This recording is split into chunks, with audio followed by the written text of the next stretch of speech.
one who's healthy. Now I hear of a players-only meeting, and so I will defer to the doctor of football because I don't know if I didn't check your career with the Packers in terms of I don't know that I've ever had a year other than with a quarterback injury where I feel that the way I feel now, and I'm not mad because it's based primarily on injury. Put where things stand in your perspective, Brian Bulaga. Well, good evening, by the way. It's great to hear from you. And great to talk I never to you mentioned again. that. I'm sorry. Yeah. I don't ask how you are. I don't say good evening. I will let you open the show so that we can do it in a manner that I guess people think is. Well, that's all right. Well, so this is this was just a matter of time before the player-only meeting, and I guess it was a skill player-only meeting if I'm reading things correctly. I can honestly say that I've never been part of a player-only meeting that was productive or anything was accomplished or we walked out of there and got better from it, is what I'm trying to get at. Normally in these player-only meetings, there's a lot of finger pointing, and then there's a lot of, oh, well, we can do this better, and this better, and nothing really gets accomplished. It just doesn't. What I find more productive is when you have an offensive meeting and all the offense is in there and all the coaches are in there and you're watching the tape and everyone's being held accountable, everyone's getting called out, and it's a come to Jesus meeting. And it doesn't sound like that's what they had going on here. It seems like this was a little bit of a kumbaya session more than a true players only, like let's dive down and get to the bottom of what's happening. Because at the end of the day, I also want to know who's leading this players only meeting. There's no veterans in the room in the skill position besides Aaron Jones. So did Aaron Jones lead the meeting, or who led the meeting, I guess is my question, because I'm looking around the offense and I'm not too sure what veteran is standing up and saying, hey, this is how it's supposed to be done. This is how it's been done in the past. And this is the route we need to take. So I don't know. I'm not sure how productive this meeting even was. Let's go back. We'll have Jason Wilde on because you wanted to have him on, and I'm sure I heard Romeo Doubs, but I can't be specific on who I think led it. But you're right. There are no veterans to really even really lead it. Yeah. But let's get the history of your players-only team meetings. Do you ever have one in college, or I never had one in college. Okay. Never had one in college. All right. Your first one in the profession, your first one with the Packers, because I'm sure you remember it. To be honest with you, if I had what year was that? It might have been actually I look back on it and it might have been a little productive. 2016. It was a year we went to the NFC Championship, but we went through a 4-game skid in the middle, kind of early in the season. We started out, I think, 3-0 or 4-0, and then we went on a 4-game or 5-game skid, and then we beat Philly in Philly on a Monday night. And I remember we got blown out in Tennessee. Absolutely routed, laughed out of the building. And I remember we did have a players-only meeting, and from what I remember, it was actually, kind of guys just venting their frustrations with what was happening. And obviously at that point in time, we did have great veteran leadership that had great communication with the coaches, so that a lot of these frustrations and things that guys had issues with would be brought up to the coaches and then would be, would be discussed with the coaches in a correct manner. And I remember the meeting. It was civil. There was no finger pointing. It was just guys kind of venting. First of all, I am 1,000% certain that you had nothing to say in that meeting. You did not speak up in that meeting. I didn't. Because you know what? At the end of the day, I got to do my job, and and that's just what it is.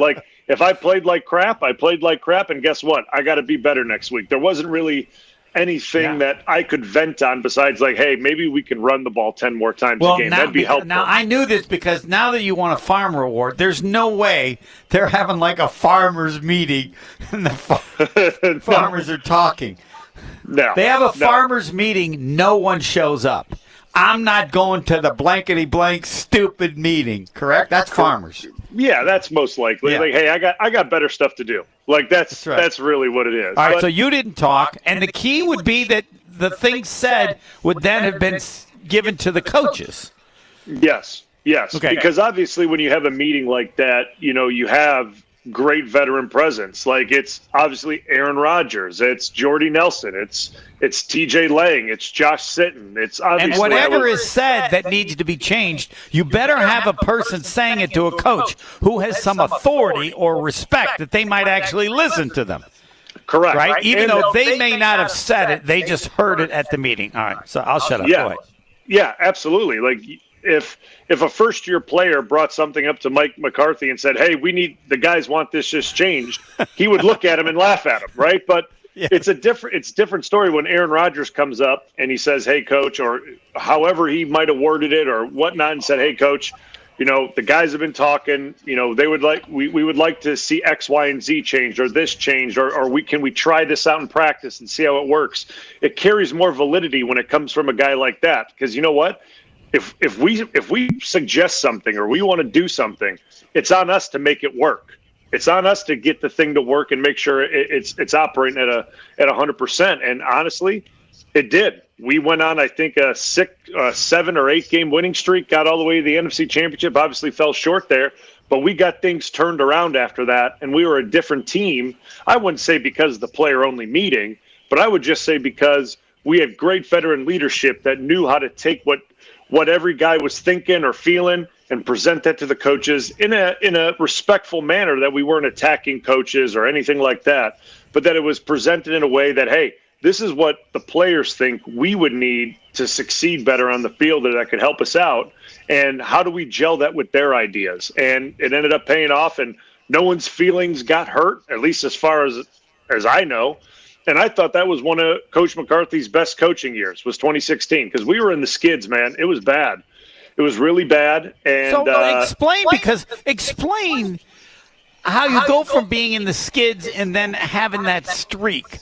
I mean, you're on the team. Maybe you just were playing poorly or guys were hurt.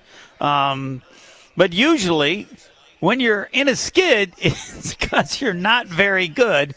Unless, again, you just have, I don't know, weird things happen or people get hurt. I don't know. You've had some bad stretches of a few games, but yeah, that was the worst. Obviously, besides 2017 and 2018 when we didn't make the playoffs, we were just a bad team. In 2016, we felt like we had a really good team. We were just underperforming for. I got to look back and see with how many games we lost in a row. It had to be 4 or 5. But you had never lost confidence in that team, I'm assuming. No, But you had the ability to play much better. 100%. Yeah. Yeah. Me personally, for me, I don't know how I graded out that year. I thought I had a pretty good year, regardless of what it was. But I mean, as a pro, I remember that was a year that I look back on and I felt really good about what I did on the field. And I felt really good about it simply because of how the team turned around as well and how we played offensively. For me, But now it was let's address that. Let's address that because that ain't happening this year. That's not happening this year. All right, with all the injuries and they're so young. Because I want to address the number one topic that's now surfacing, and that is that Matt LaFleur doesn't know what the hell he's doing. And my point is this, that you have Dan Orlovsky and others now showing plays, and you may have alluded to this. They show the plays where the receivers are next to each other, which at the professional level almost never happens, very seldom. Then they showed a couple of screens where they go like, nobody even knows where they are, where they're supposed to be. And maybe it's because he defended Jordan Love at the beginning of the year, thought it'd be good. But he said, I can't blame the quarterback when there are so many plays of people just not knowing anything. And it just looked like, he didn't want to say it, but a team that isn't very well organized. And to follow up with part B that you can address, it makes everyone believe who's thought about it that the only reason there was some direction and focus on the offense because Aaron Rodgers ran everything and he set a standard that was demanded of the players. Because now that he's gone, it's not just a question of not scoring. You have all these different stories of What the hell's going on out there? Take it away. I mean, listen, I think there's blame to go around for everyone, right? Like, and I said this on Wilby and Tausch the other day. I'm not all hyping I'm not putting all the blame on Coach LaFleur. Like, when you see receivers stacked on top of each other and in the same zones, and I mean, those are blown assignments by receivers. When you see a screen game and the linemen aren't even out there and they're going the wrong way, those are blown assignments by players. Like, those things. But when you see blown assignments by different groups of players, then you start thinking it's more than that group of players, because there's a consistency to that garbage in various aspects that can't limit it to just that's that group of people in that situation. I look at it as the team is young. I look at it, the team is young. They don't have experience. And when they're out there in the heat of the moment and it's go time, they aren't confident players right now. And when you're not a confident player, things are going to happen way too fast for you on the field, and you're not able to focus in on what you're seeing in front of you, and you're just kind of making things up as you go. And that's what it seems like the team is doing right now. Like, when I watch them on film, it just seems like guys are they're out there, they're playing slow, they're not on the same page with each other, there's no communication. And I don't think listen, there may be some coaching points that aren't getting across to the guys to make this click with them. I understand that. But at the end of the day, when the receivers go out wide or the linemen get the call in and they have a route and then there's an adjustment to the route, you only have about a second and a half to adjust to that, see what the defense is giving you, and the ball snapped. So it's up to these players to diagnose this, process this information, and go. And they're not processing the information that's in front of them. And listen, you could say the coaches need to coach them better or X, Y, and Z, but guess what? That's a player thing. The players need to get that right, because the coaches can't yell at them from the field what they should do, because they probably do that at times. But at the end of the day, the guys on the field have to do it. They have to see what the checks are, watching that on film, see what the defense gives you, and adjust from there. Like, this isn't all coaching, because we had plenty of guys there in 19 and in 20 and in 21 that all did it right. They adjusted properly. They made the proper adjustments. They got in the right places. They blocked the right guys. So this isn't all of a sudden the coaching staff forgot how to coach. It just doesn't happen that way. It's a player-driven game. Okay. That, of course, is the Dr. Football, Brian Bulaga. Have you watched that last game a third time, or did you just stop at 2? I stopped at 2. I didn't want to watch it again. As I said, do you have NFL Plus, the NFL Network, where you can watch all the games condensed? Yeah, I get the all 22 tape. Okay, the behind look, and you can do all that. I'm not smart enough to understand that, so I see all the players. I do want to mention something that you may not be aware of. Yesterday, I said today that I was going to wear a tank top because I am fascinated and incredibly impressed by the success of Pat McAfee. Because he was a punter. And every year that I covered the Packers, it was many. I never talked to a punter once. Who the hell cared what a punter said? The only time you ever talked to a punter was when they got a punt blocked. So here's this guy, a punter, and now has this incredibly successful show. And I think the most noticeable thing about him is he wears a tank top. Nobody's ever done a TV talk show or a sports show wearing a tank top. So I said, hey, I think the key is the tank top. So I'm going tank top. However, I'm at this event tonight for Teen Challenge, a group that I really like, and this is my auctioneer's jacket, so I thought, all right, I don't want to be wearing a tank top where everybody's walking by me getting ready for the event. So I'm wearing my auctioneer's jacket that I will wear later on tonight. But tomorrow, it'll be tank top. I got to go buy one because I've never worn one, and I don't have one, but... How about Monday when I'm on? You do the tank top. No, I'll have the tank top on Monday, too. I'm having to decide if I go tank top every day for the rest of the show. Ooh. I'm going to wear it Friday, and then I'll see how I feel Monday doing it and maybe get some feedback. I know you'll just – I like it. I like it. So I think it's good. If I wear a tank top, would you wear a tank top, too, when we do the show together, or is that going too far? For sure. I'll wear a tank top. I'll wear a tank top. That's no big deal. I'll definitely do that. But you've worn tank tops before. Yes. Yeah, I never have in my life, not once. Okay.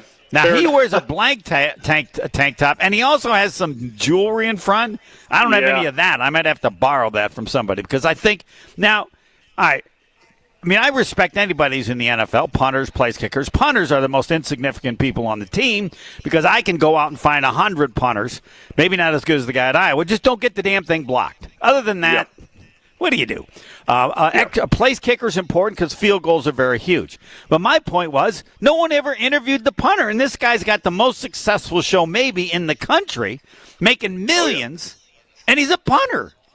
I know. But he wears a tank top, so he's a polarizing figure. He has great guests on, as we already know. Aaron Rodgers is a weekly guest, and I think their take on sports is so different than everyone else does that people tune into it. And I think he gets a lot of fringe sports fans, right? Because they do dive into a lot of things than just hardcore sports and this and that. They dive into pop culture and things of that nature and tie everything in. How many other sports talk shows are the people wearing a coat and tie? All of them. Yeah. All of them besides and he's him. wearing a tank top. Yeah. I'm not mocking him. I'm giving him incredible credit. I feel like an utter failure. If a punter can be that successful, why the hell can't a tennis player? Nobody ever listened to what a tennis player cared, right? That's not true. No, about tennis maybe, but if I do myself as a tennis player and start telling that how I know about football because I play tennis, you'd be laughing so much you'd probably have to take a break. So, but here's a punter, tank top, jewelry, killing it. All right, Jason Wilde with answers for all the questions that Brian has. Next. More of the Homer Hour coming up next on 94.5 ESPN.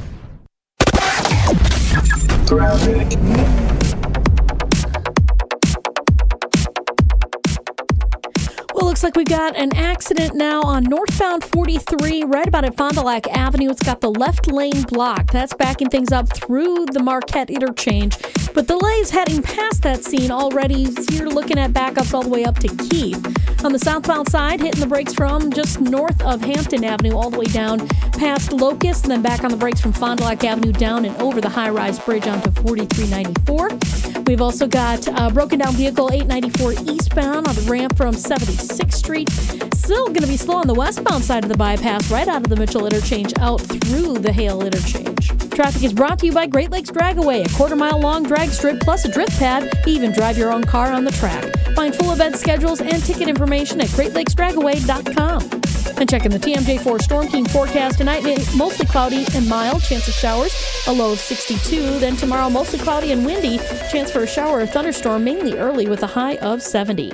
From the WTMJ Traffic Center, I'm Debbie Lazaga on 94.5 ESPN. The countdown is on. Everyone set your watches. Lillard gonna fire away. Three-pointer, yeah, baby. It's Dame time on Thursday. The handoff, Damian Lillard. He knew that one was good the second he let it go from about 6 steps behind the Tune arc. into the Bucks season opener as Giannis and Damian Lillard host the 76ers Thursday night. Scooped up by Lillard. Feeds the outlet pass ahead to Giannis. Euro step down the lane. Tip-off happens at 6:30, right here on 94.5 ESPN. Hey, this is Gabe Nigel from Jen, Gabe, and Chewy. You have undoubtedly heard me talking about Mentality by now, and its greatness. But don't just take it from me. Hear my pal Jason talk about what Mentality has done for him. I realized that, Father Time is undefeated, and missed the feeling of being in my 20s again. I was like, what the heck, why not? Got to give it a try. This is the one shot that we have, so I want to feel like that spring chicken again. So I went to Mentality, and it's been an amazing experience ever since. My only thing that I wish I could change is that I went sooner. Get started today at LoTUSA.com. Change your grocery game plan to locally owned Century Foods, home of the best meat, freshest produce, and tastiest treats. Now through Wednesday, save on 48-ounce selected varieties Stone Ridge ice cream, 2 for $7. 18 to 24.6-ounce selected varieties Van de Kamp's fish, $4.99. 12.8 to 18.8-ounce selected varieties Jimmy Dean breakfast sandwiches, $5.99. 5.3-ounce cup selected varieties Dan and Greek Oikos yogurt, 4 for $5. Let's see, spices, cardamom, hibiscus powder. It's like looking at Green Bay's roster right now. I don't recognize it, but I'll learn to love it. A Attention Century shoppers, you're going to love this opportunity. Win 2 tickets to see Green Bay play Kansas City on December 3rd, autographed Packers footballs, or 4 packs of Hall of Fame tickets. I'd love to see Green Bay's new QB in action and win those tickets. What do I do? Find the weekly code on Century's Facebook or Instagram and enter to win. Love it. Getting the Century code on Insta right now. Ends November 14th.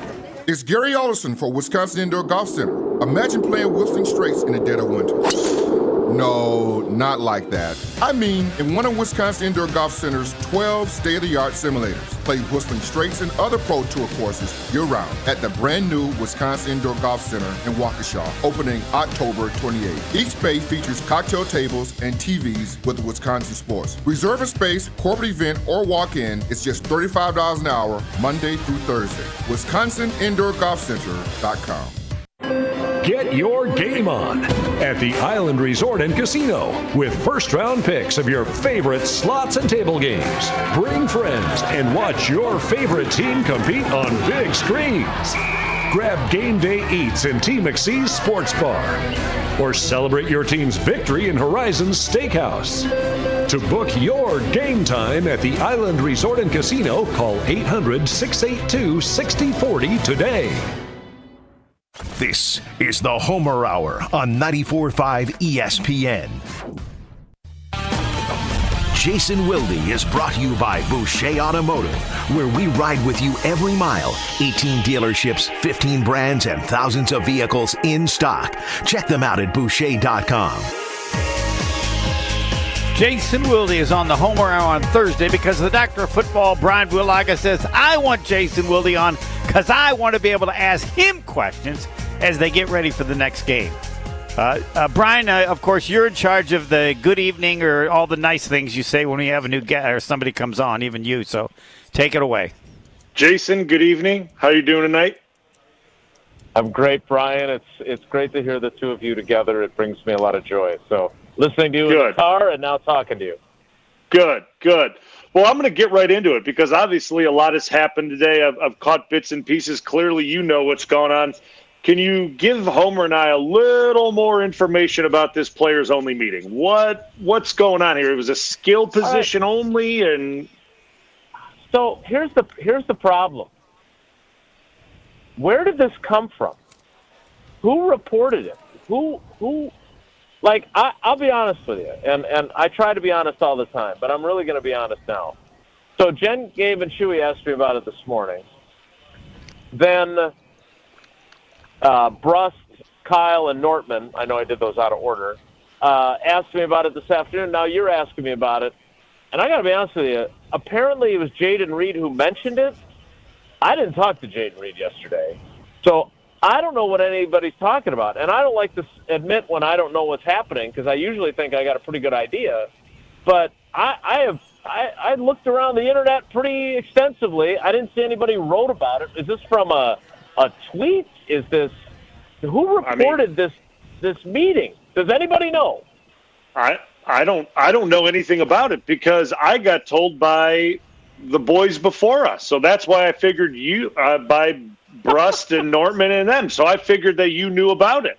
So are you that's questioning if it even occurred, Jason, or is that where we're at now? No. I'm acknowledging that, and look, I get scooped on things. That's not unusual. I wouldn't lose any sleep over this one. They don't even have anybody worthy of a. That's not to be confused with the time that Randall Cobb texted me to let me know he was re-signing with the Packers, and I did lose sleep over it because I was sleeping when he sent it, and then when I woke up, everyone had the story except me. So that was good. No, look, first of all, Brian, you played in the league 11, 12 years. You know when you're starting to have players-only meetings, that's not a great sign. It's great that they're conscientious. If it was just my understanding, the way it was presented to me this morning by Jen, it was just the skill position guys, which with that then it's not a team meeting. Yeah, not it's players only from a specific area of the roster. Yeah, that's no. I mean, when you have just one group, that's just a group of. That is like the offensive linemen going out to eat together, right? Isn't that? Yeah.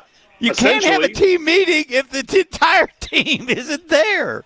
But anyway, sorry. But again, I do think this, and I had a couple interesting conversations today, not about this meeting, but I talked with Romeo Dobbs for a while. I talked with A.J. Dillon for a while. I obviously asked Steno about this, Stenovich, the offensive coordinator. Look, they need to figure out a way for guys on offense to do their jobs like the professionals that they are. This has been Tausch's argument for days. I keep saying, look, you have to figure out what they can do and not ask too much of them so they're not out there thinking and screwing up all the time. But whatever they're asking them to do now, they're still screwing up, right? We've seen instances multiple times where guys have run the same route and wound up in the same location, which is not how the offense is designed. So they obviously have to fix that. So if those guys are getting together to say, hey, we need to get our you-know-what together, then that's great, and I admire that. But talk is cheap. It's about the action, boss, and they need to be better. And I was talking to A.J. Dillon about this because he and Jordan Love are really close friends. And one thing that I am very curious about is, does Jordan Love have it in him that when guys keep making mistakes, that he's ready to chew them out? Like everyone seems to, and this is the kind of coaching that I do because I coach 12 and 13-year-old girls, not NFL football players. But this idea that you don't want to hurt anybody's feelings, you don't want to yell at anybody. I'm not a yeller. I like to try and pattern my coaching after Brad Stevens, who I always thought was always calm and in control, right? But sometimes a quarterback like Aaron Rodgers, you got to get after guys. If they keep making the same mistakes, you got to kind of shock their system a little bit by chewing them out if that's necessary. Yeah, I would say not till next year. I don't think he does it till next year. Well, I maybe, but I would say that maybe a sterner talking to right now when guys are running in when he's multiple times having two guys at the same spot. I think somebody's got to be told, hey, get your act together, right? And so what I asked AJ was, is that I know Jordan is different than Aaron, but does he do this sort of stuff? And A.J. Dillon claims that he puts his foot down, and when guys are making mistakes, he's not afraid to get after them. Now, I have not seen that, obviously, firsthand. Rodgers would do it in a very public manner during games. We definitely haven't seen that. But I do think that it's okay to demand of young players for them to get their assignments right. And if you're simplifying things to increase the likelihood of them getting their assignments right, then they really should get their assignments right. So if that was what their meeting was about, then good for them. But again, I don't want to poo-poo that because I wasn't aware of it, and I don't want to downplay it at the same time. Yeah, I mean, again, these player-only meetings, I told Homer when we started the show that not much gets accomplished in these. I mean, especially if they're players only and the coaches aren't there and you don't have veteran guys that can relay a message properly to the coaches. So it probably happened, but I don't know how productive it was. That's kind of where I'm at with it.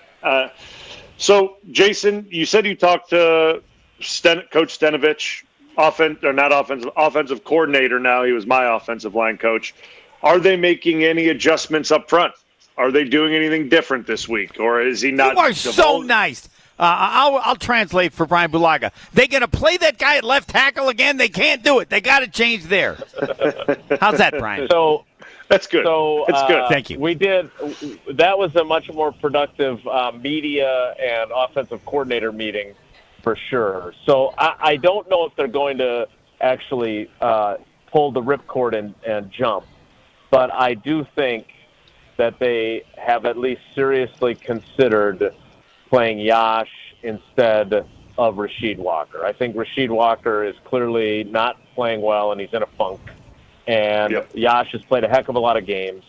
We go all the way back to San Francisco a couple of years ago when he had to go in, and he was really good against Bosa, which is not an easy thing to do. But, Jason, if they don't make a change, it doesn't mean anything.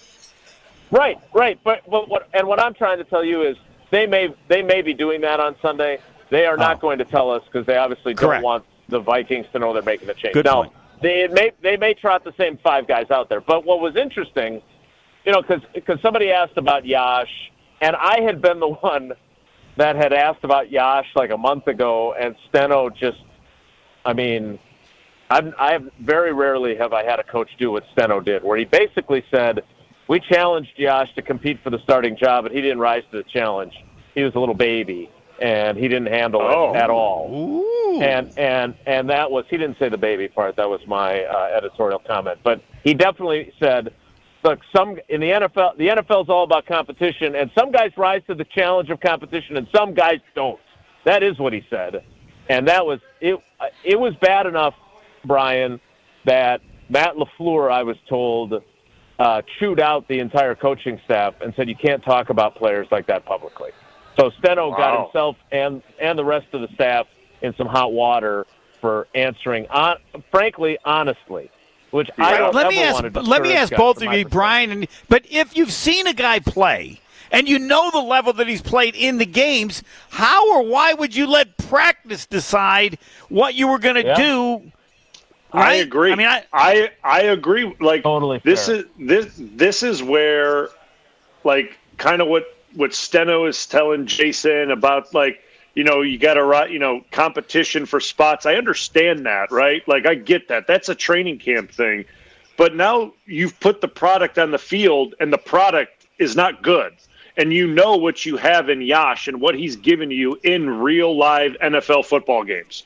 And you're siding now with Walker, which, listen, the kid, it's a rough go for him, and that's just what it is right now. And he showed a little sign of positivity against Atlanta, and then it just started to fade away. But you know what you're going to get from Yash, and he's a massive human being. He's a pretty good. Wait a minute. Yeah. How big do you have to be a massive human being? They all seem massive to us. What? No, listen. What's like height and weight together? What is? He's massive. He's like 3 or 4 inches taller than Bulaga, and well, now you weigh a lot less. But he's like 330, 6'7".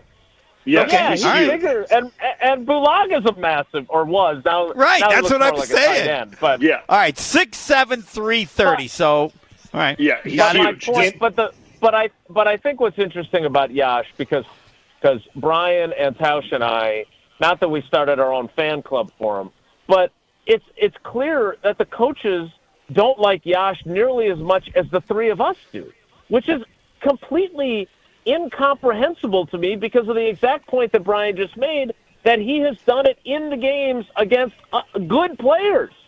And yet they have steadfastly, because they're pissed that he didn't rise to the occasion in training camp for the competition. But here's the thing. So if Yash is going to play somewhere, it's going to have to be left tackle replacing Rasheed Walker, because I don't know how I stumbled into flat out asking it, but I had asked the question of Steno of, how do you juggle if you were to make a change? Is it difficult, like, and especially this week against a team that blitzes the heck out of you and has the guy who leads the NFL in sacks and Danielle Hunter?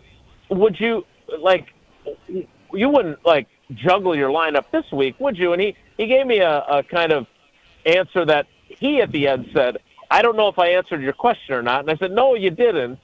And then somehow I just sort of blurted out, would you move Zach Tom to center?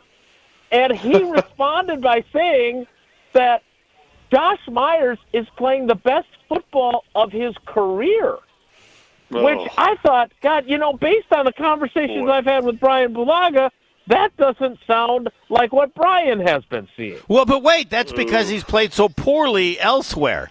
But again, and I will defer to Doctor of Football. But you think the first game he plays at center, if they moved him to center, he'd be better than the guy playing now?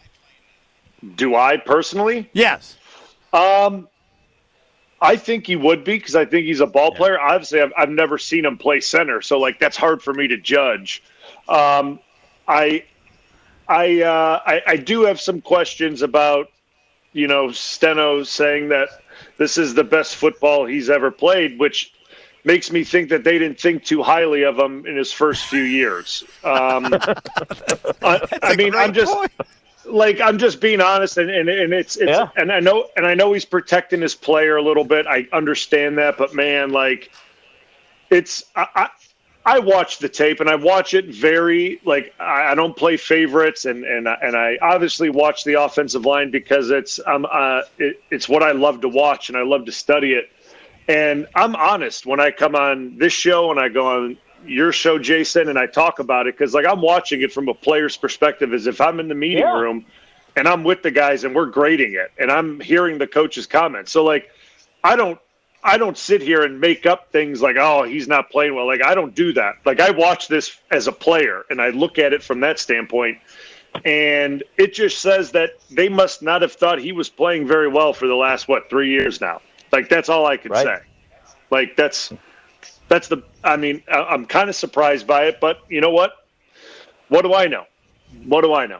What? No, you did. No, actually. Scratch that. And by the way, Mad Max, edit that out of the show because that's just. Then I don't know why you say that because you do know.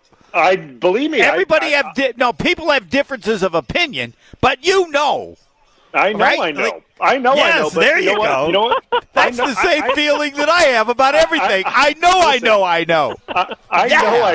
Like, believe me, I watch the games and I watch the tape, and I'm pretty sure what I'm seeing is what I'm seeing, and I'm fairly positive.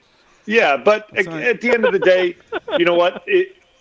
Good on Steno for protecting his player in the media. Obviously, he didn't do it with Yash, and that got him all in trouble. Right. Yeah. Right. But you know, it is what it is. So, Jason, did Aaron Jones practice today? I saw he didn't practice Wednesday. Did he practice today? Great question.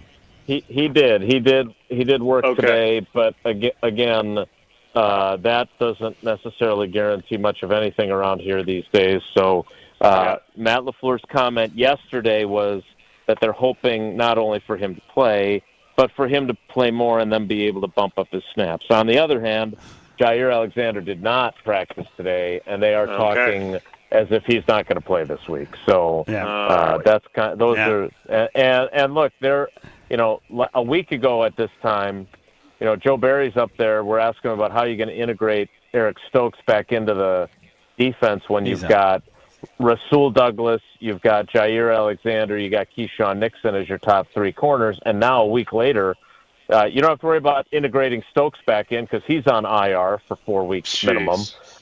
You've lost Darnell Savage for a month. He's a safety, obviously, but that's still in the back end. And Jair's probably not playing. So now you go from having those champagne problems to having like coffee grounds. Because you have people out there that fans have never heard of.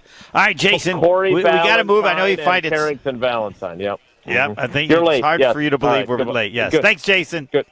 Goodbye. Bye. Thanks, Jason. I know. Yes, the definition of Brian Bulag on the offensive line. Like I feel about Fisco Auto Body, I tell everybody to go there because when you go there, you're happy with them, and then you're happy with me. Yes, I tell you to go to Fisco Auto Body because it helps my image and my reputation. They're that good. It's a family business owned since 1931. It's not what they do, it's who they are. So by the time they're doing it for you, they've been doing it so long, they can't say it's easy, but the quality they give you tells you that's pretty easy stuff for them. Fisco Auto Body on Forest Home in Franklin.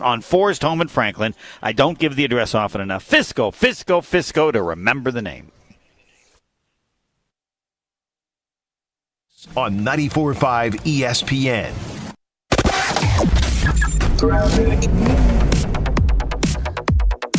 We have an accident on westbound 94 at Highway F in Waukesha County. It's off on the left shoulder, so heads up with that. Watch for the delays around that. We've also got an accident now northbound 43 right at Fond du Lac Avenue. Left lane is blocked. Actually, it's a broken down vehicle, not really a crash, but the effect is the same. So you're going to see backups all the way back through the Marquette interchange. And then southbound 43, we got backups heading in from before Hampton Avenue, pretty much all the way down past Locust, and then back on the brakes from Fond du Lac through the Marquette. Traffic is brought to you by the Golden Mast Inn. Make plans Sunday to enjoy their all-you-can-eat champagne brunch from 10:30 till 2. Call the Golden Mast and make reservations now. And check in the TMJ4 Storm Team forecast tonight. Mostly cloudy and mild, chance for showers, a low of 62. Tomorrow, mostly cloudy and windy, a chance of showers or thunderstorms mainly early with a high of 70. From the WTMJ Traffic Center, I'm Debbie Lozga on 94.5 ESPN. Tired of power outages disrupting your life? Make them a thing of the past by getting a Generac home standby generator from Adams Generators. Adams Generators is the largest and #1 rated Generac dealer in Wisconsin. With 24/7 emergency support, our factory-trained technicians are standing by to assist you. Visit adamspower.com/generators to make sure your power always stays on. That's adamspower.com/generators.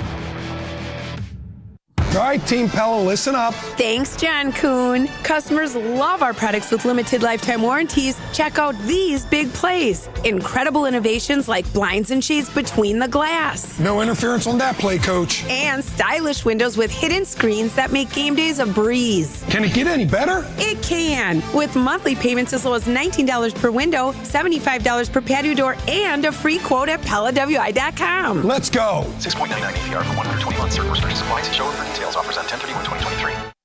Announcing the former All-Star Buick GMC is now the all-new Cunis Buick GMC of Oak Creek. And the former John Paul's Buick GMC is now the all-new Cunis Buick GMC of Greenfield, Milwaukee's Buick GMC headquarters. Greg Cunis was recently named Time Magazine's Wisconsin Automotive Dealer of the Year. Plus, Cunis dealerships have been awarded Top 100 Best in the U.S. by the Automotive News the past 9 years. Our mission is to bring the Cunis Auto Group's unequaled customer satisfaction and service to our friends in the greater Milwaukee area. Cunis Milwaukee Buick GMC stores have the area's largest pre-owned car, truck, and SUV inventory with over 3,000 vehicles available on lot or online and always at a price and payment you can afford. And all new and pre-owned Cunis vehicles come with our exclusive no-fear lifetime warranty coverage at no extra charge. So buy like a champion at the all-new Cunis Buick GMC of Oak Creek, 7020 South 27th Street, or Cunis Buick GMC of Greenfield, 3615 South 108th Street. Milwaukee's Buick GMC headquarters. The only thing that tops our selection is your savings discount liquor. What does the skeleton say before dinner? A bon appetit. And why did the ghost go to the bar? For the booze. Yeah, Halloween jokes can be corny. Hi, this is Marie from Discount Liquor. Since 1960, we've provided the most spooktacular selection and savings in town. From skull-shaped vodka bottles and pumpkin cream liqueurs to adult trick-or-treat bags and your favorite seasonal wines and beers. We've got the spirits to get you in the spirit. Combine our selection with everyday low prices and 2 convenient locations, and Discount Liquor is the one trick-or-treat stop you can't skip. Discount Liquor, locally owned and family operated with 2 locations, in Milwaukee on 51st in Oklahoma, and in downtown Waukesha on Barstow in Maine. See all of our specials at DiscountLiquorInc.com. Discount Liquor. You're listening to the Homer Hour on 94.5 ESPN.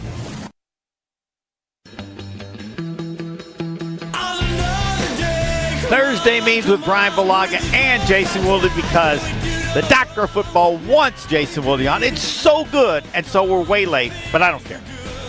Now my question for you is, as you're assessing the ability, who on the Packers as an offensive lineman was you thought they were pretty good or whatever, they just really impressed you with how much better they got, or can you pretty much tell the quality of a player how soon in the line? Yeah, I mean, I think a guy that sticks out for me, and obviously he turned out to be one of the best centers in the league and obviously a Pro Bowler, was Corey Linsley. Corey Linsley came in as a rookie, and I remember us veteran guys were watching him during drills and things like that. We were like, man, how is this guy going to be any good? He moves funky. Because moves that's weird. important to you, because you can't be a good offensive line unless you believe in everyone, right? Yes, exactly. Okay. Like you got to have trust and believe and faith in all the guys that you play with. And we were watching him, and just like his movements were a little bit different. How he did things was off, but obviously stronger than an ox. One of the strongest human beings I've ever been around. But wow. Stronger than you? Oh, yeah, way stronger. So J.C. Treader ends up being the starter for the start of the season because Corey hurt his hamstring or something like that early on. So Corey went on IR, and J.C. was the starter. J.C. then hurts his hamstring against Minnesota the same week that Corey comes off of IR. It was like timing of one goes on IR, one comes off IR. And Corey played absolutely amazing. And you could start to see it in practice through camp, like, hey, man, this guy's got game. He's great at getting to the second level. He's great at reaching shades. And then he gets into the game as a rookie, and he just blows everyone away with how well he plays. And what was most impressive, because he's such a smart guy, he's so intellectual and smart, he knew the playbook in and out, and he was able to make the calls. And obviously having Sitton and TJ next to him really helped him out as well, because if he might have gotten a call wrong, they would correct him real quick and we'd be off and running. But he rarely did. He rarely got calls wrong. So he would be a guy that, like, you saw him early on, you're like, I don't know how this is going to play out. And then you saw him slowly building and building and building. And by the time he was playing as a rookie midway through the season, he was fantastic. And obviously that finished out his career was fantastic center play. All right, we'll get to the fourth quarter. And please remember that what you want to hear from the Doctor of Football, Brian Bulaga, when he says this guy's got game, you're in the club. Next. Oh, yeah. More of the Homer Hour coming up next on 94.5 ESPN. Yeah, they're football guys, but they don't shy away from the big topics of the day. I think black licorice is like being left-handed. Wilde and Tausch, presented by Pella Windows and Doors of Wisconsin. Also sponsored by American Family Insurance. I think it's the same percentage of people like black licorice that are left-handed. You're partially left-handed. I'm not left-handed. No, you golf left-handed. Right, if you don't. Weekdays 9 to noon on 94.5 ESPN and available wherever you get your podcasts with Wisconsin On Demand. Homer here. There's a good chance you're on a budget. We all are. But she wants a diamond. You know it. And Robert Hack Diamonds knows it too, because they offer a huge collection of lab-grown diamonds. Guys, these are diamonds. They're just grown in a laboratory, which speeds up the process. At Robert Hack Diamonds, you can get a 1-carat diamond for under $600. And 2-carat diamonds, many of which go for under $1,000. Manufacturer prices are dropping fast. And Robert Hack Diamonds wants to help you save money while also giving you a great product. Some jewelers are charging nearly $5,000 for a lab-grown diamond. Not Robert Hack. Your visit will be worth it, and she'll think so too. Robert Hack also offers repair services and cash for your old gold. Stop in today. Robert Hack in Greenfield on Layton Avenue or Brookfield on Greenfield Avenue. And shop their whole lab-grown diamond and jewelry selection at roberthackdiamonds.com. Remember, great product, great price. roberthackdiamonds.com. The Saganiac Planning Marquette Conference Championship moment. The last Marquette Warriors were Great Midwest Conference champions. 1994, 10-2, 2 games better than St. Louis and UAB, 3 games better than the always tough Cincinnati and Bob Huggins, including a huge 1-point win at Cincinnati. And even more greatness made the Sweet 16 in the NCAA tourney. McIlvain, Key, Eford, Logdeman, Miller, McCaskill, Pieper, Abraham, and Crawford. 1994 Warriors champions. Saganiac Planning, a name synonymous with employee benefits and top-notch service, is looking for a new team member. Apply now if you're a passionate salesperson, an entrepreneurial spirit, great presenter and problem solver. Help companies make important decisions regarding their employee benefit needs. We offer a strong compensation package and, of course, a top-notch employee benefit package. Don't miss out on this rare opportunity to become a part of Saganiac Planning. Call Big Papa John Saganiac Sr. 262-783-6161. Saganiac Planning, a name synonymous with employee benefits and top-notch service. Change your grocery game plan to locally owned Century Foods, home of the best meat, freshest produce, and tastiest treats. Now through Wednesday, save on 48-ounce selected varieties Stone Ridge ice cream, 2 for $7. 18 to 24.6-ounce selected varieties Van de Kamp's fish, $4.99. 12.8 to 18.8-ounce selected varieties Jimmy Dean breakfast sandwiches, $5.99. 5.3-ounce cup selected varieties Dan and Greek Oikos yogurt, 4 for $5. Let's see. Spices. Cardamom? Hibiscus powder. It's like looking at Green Bay's roster right now. I don't recognize it, but I'll learn to love it. Attention Century shoppers. You're going to love this opportunity. Win 2 tickets to see Green Bay play Kansas City on December 3rd. Autographed Packers footballs or 4 packs of Hall of Fame tickets. I'd love to see Green Bay's new QB in action and win those tickets. What do I do? Find the weekly code on Century's Facebook or Instagram and enter to win. Love it. Getting the Century code on Insta right now. Ends November 14th. It's Gary Olson for Wisconsin Indoor Golf Center. Imagine playing Whistling Straits in the dead of winter. No, not like that. I mean, in one of Wisconsin Indoor Golf Center's 12 state-of-the-art simulators. Play Whistling Straits and other Pro Tour courses year-round at the brand-new Wisconsin Indoor Golf Center in Waukesha, opening October 28th. Each space features cocktail tables and TVs with Wisconsin sports. Reserve a space, corporate event, or walk-in. It's just $35 an hour, Monday through Thursday. WisconsinIndoorGolfCenter.com. This is the Homer Hour on 94.5 ESPN. The fourth quarter, I said right after the last loss, Packers are going to beat the Vikings. Book it. Now I'm saying, no, they're not. No, they're just way too many injuries. Team's a mess. They're going to lose to the Vikings.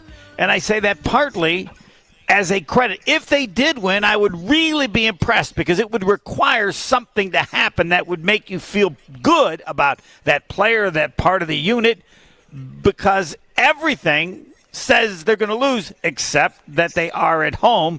And Brian, how is home that important, or was it just the quality of your team and people talk about home, but it's not really as big as they think?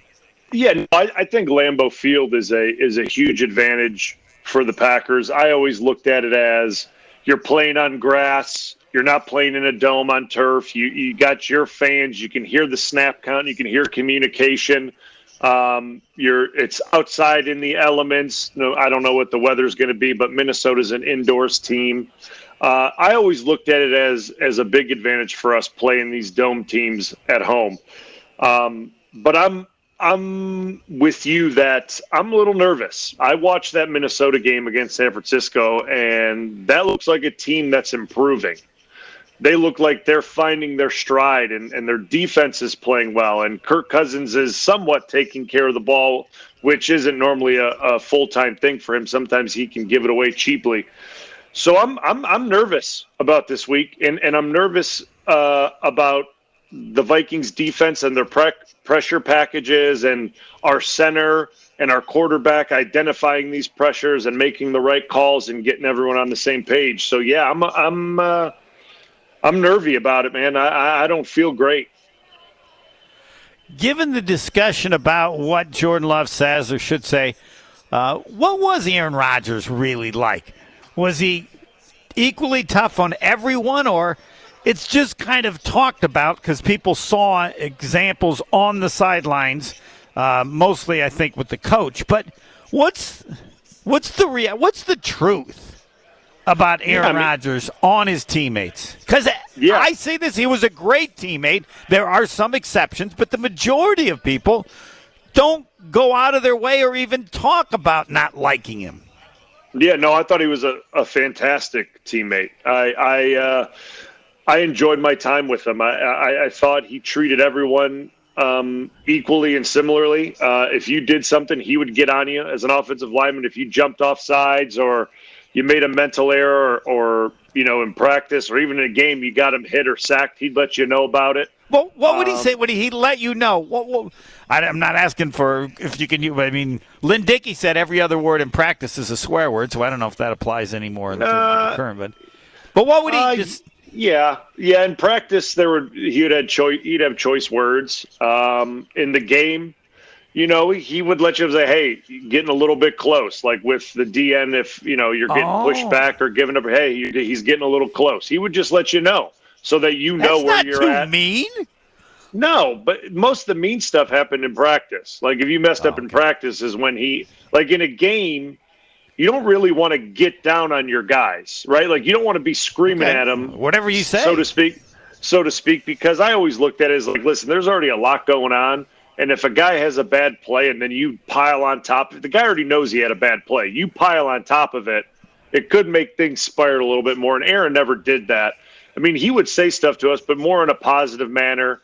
If he needed to chew us linemen out on the sideline, he would go down by our bench when we were off the field and would let us know about something. But he to me was a phenomenal leader, a great teammate. He was, it was a pleasure to be able to play with him. Wow. Well, I think we both agree it'd be a great show on Monday if the Packers win. Yes. I agree. It would be a phenomenal show because you know what? That would be tape that shows that this team figured something out in the last 6 days, right? Like that would be great tape to watch and see what they did, see what these guys improved on, see what they changed in 6 days, and watch it come to fruition. Like that's what I'm hoping for. I'm hoping these guys, after 2 embarrassing losses, really have figured out what's going on. And it can't happen overnight. But if you cut down on half the things that have been going wrong in these games and make half the things go right, the results would be different. And that's what I'm hoping for this week against Minnesota. But by no means is it going to be easy. Yeah, and I'm hoping that sometime in the future I hear the Dr. Football Brian Bulaga go, I know. See you on Monday. See ya. Robert Hack Diamonds. I love talking about that because I tell you, you can go anywhere you want, but make sure you go to Robert Hack Diamonds because in the end, you're going to end up getting the diamond from Robert Hack Diamonds. You can get something better for less, and it has to do with the collection of lab-grown diamonds. The diamonds, they're grown in a laboratory. It speeds up the Earth's natural process of making diamonds. You can get a 1-carat diamond, 600, 2-carat diamond, about 1,000, and you go somewhere else, it might be up to 5,000. Do whatever you want. Before you buy a diamond, natural or lab, you go to Robert Hack Diamonds. And then you'll say, Homer, how did you know? Get something better for less. RobertHackDiamonds.com. Bucks season opener. Gonna be a fun year. How good? Boston and the Bucks. When do they start? When do they play the Eastern Conference Finals? Next. It's ESPN Wisconsin's Greg Scalzo for Smart Spaces. How can Smart Spaces transform your business? Really looking at the entire space holistically.